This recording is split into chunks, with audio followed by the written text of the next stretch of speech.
Inanunsyo ng Metropolitan Manila Development Authority, MMDA, kasama ang Department of Public Works and Highways, DPWH, at Department of Transportation, DOTR, ang maagang pagsisimula ng matagal ng planong rehabilitasyon sa EDSA, na orihinal na nakatakda sa 2026. At bago natin ituloy, kung ikaw ay bago pa lang sa aking YouTube channel ay huwag kalimutan mag-subscribe at i-click na rin ang bell icon para lagi kang updated sa mga bago kong upload video. Ang EDSA Rehab ay magsisimula sa darating na December 24, Christmas Eve, at tatagal ng 8 buwan, na may Phase 1, Rojas Boulevard to Orense, sa unang 4 na buwan, gamit ang bagong teknolohiya para mas mabilis, mula 2 taon naging 8 buwan, at mas mura, na May 24/7 na trabaho sa simula ng holidays bago maging gabi-gabing trabaho para mabawasan ang traffic. Sasamantalahin ng mga ahensya ang Christmas break kapag maraming motorista sa Metro Manila ang inaasahang lalabas ng lungsod, na makakabawas sa trapiko sa abalang lansangan. Sa ilalim ng binagong schedule, ang rehabilitasyon ay nakatakdang makumplito sa pagitan ng Enero at May 2026, na mas maikli kaysa sa orihinal na binalak na 2 taong timeline. Ang proyekto ay isasagawa sa 2 yugto. 24/7 mula December 24 hanggang January 5, 2026, tapos shift sa gabi 10 PM to 4 AM para sa regular days para hindi masyadong maapektuhan ng traffic. Gagamit ng bagong teknolohiya at mas targeted na reblocking, kaya mas matipid at mabilis kaysa sa dating 2 taong plano, ayon kay DPWH Secretary.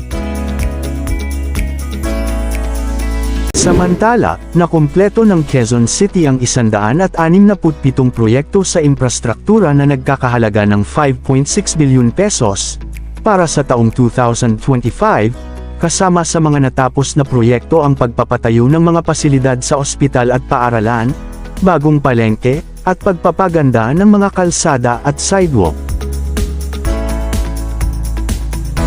Ang mga proyektong ito ay bahagi ng mga development at reorganization initiatives ng lungsod.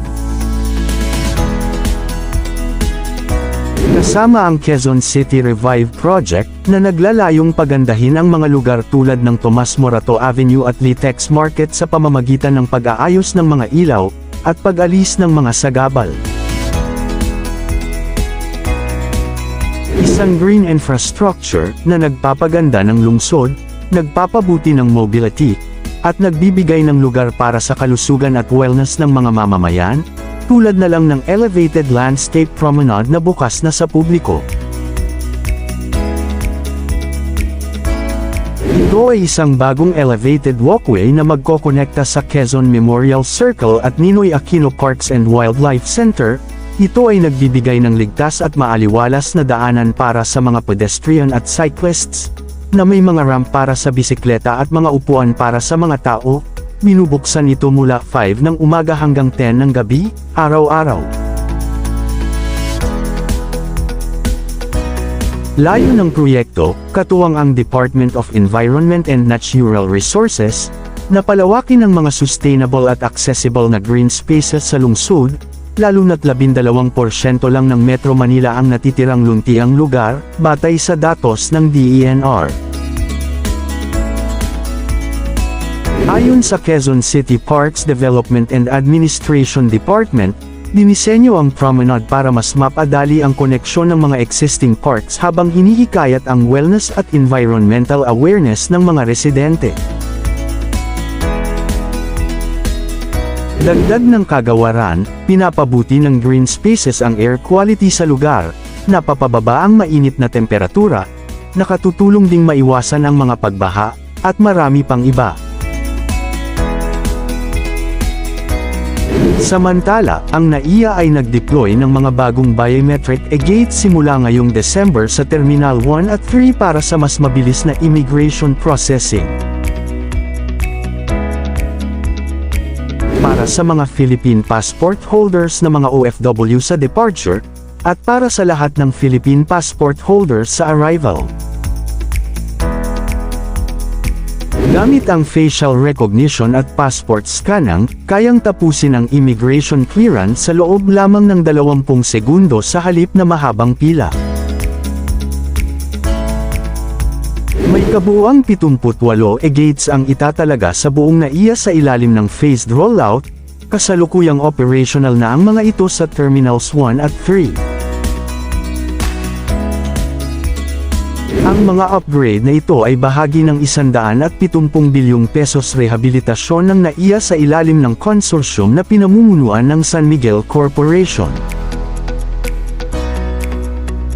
Samantala, sa isang pahayag noong Lunes, sinabi ng SMC na ang 2,500 ektaryang New Manila International Airport, NMIA, Project Development Works ay sumusunod sa pandaigdigang pamantayan, habang ang Dutch firm na Boskalis ay patuloy na nagbibigay ng technical at advisory support. Sinabi ng conglomerate na ang proyekto ay sumusunod sa International Finance Corporation IFC Environmental at Social Performance Standards na namamahala sa disenyo ng proyekto, pagsubaybay, pagbabawas ng panganib at mga pananggalang ng komunidad. Ang mga kinakailangang ito ay lumalampas sa karaniwang mga lokal na regulasyon at tinitiyak na ang lahat ng mga gawaing pagpapaunlad ay nakakatugon sa pinakamataas na pamantayang pandaigdig, sabi ng SMC. Ang SMC ay nag-commit ng daan-daang bilyong piso para magtayo ng isang pangunahing international gateway na makikinabang sa bansa sa mga henerasyon, sabi ng conglomerate sa pangunguna ng Tycoon Ramon Ang. Magsisimula ang major construction ng passenger terminal sa January 2026, kasunod ng matagumpay na land development, na may target na makumplito ang Phase 1 sa 2028 para matulungan para ma-decongest ang NAIA, na may kakayahang mag-handle ng milyon-milyong pasahero at magbibigay ng trabaho.